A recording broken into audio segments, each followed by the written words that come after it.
looks at me. In her eyes I see the sea. I don't see what she sees in a man like me. She says she loves me. Her eyes, yeah, her eyes.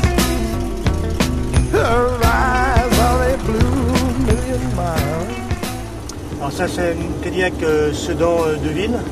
C'est-à-dire qu'elle est un peu plus courte que la Fleetwood. La Fleetwood c'était le gamme qui était un peu plus longue, qui faisait 20 cm de plus. Celle-ci doit faire 5,47 m de long et 2,03 m de large.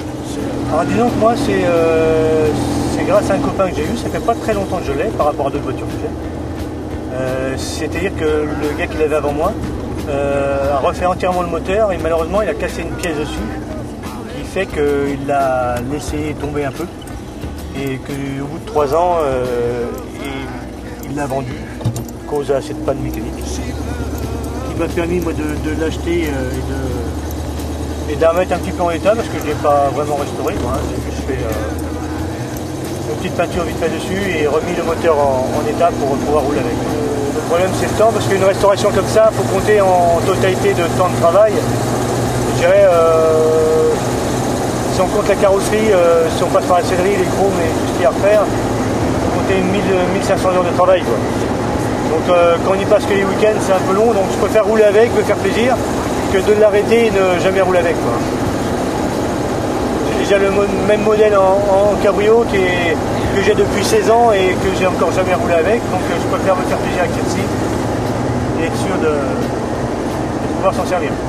Toute option, oui, c'est-à-dire qu'elle a donc les vitres teintées, glace électrique, avant, arrière, naturellement, siège électrique, système de code phare automatique, climatisation, et tout ça d'origine. Avec la radio d'époque, la pendule d'époque. L'avantage de ce modèle-là en 53, c'était le premier avec 12 volts, qu'avant 53, c'était quand même en 6 volts et un peu plus de mal à démarrer. Alors c'est sûr que des voitures comme ça, dans les petites villes comme Château-Giron, dans les ruelles ou autres, c'est toujours plus délicat qu'avec une 4 chevaux, c'est sûr. Disons que c'est bien la direction assistée, donc c'est vrai qu'on a une facilité de conduite.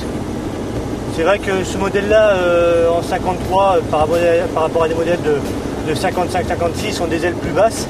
Et pour se garer, c'est vrai qu'on ne voit pas les ailes sur le côté, le bas des ailes, et c'est un peu plus délicat.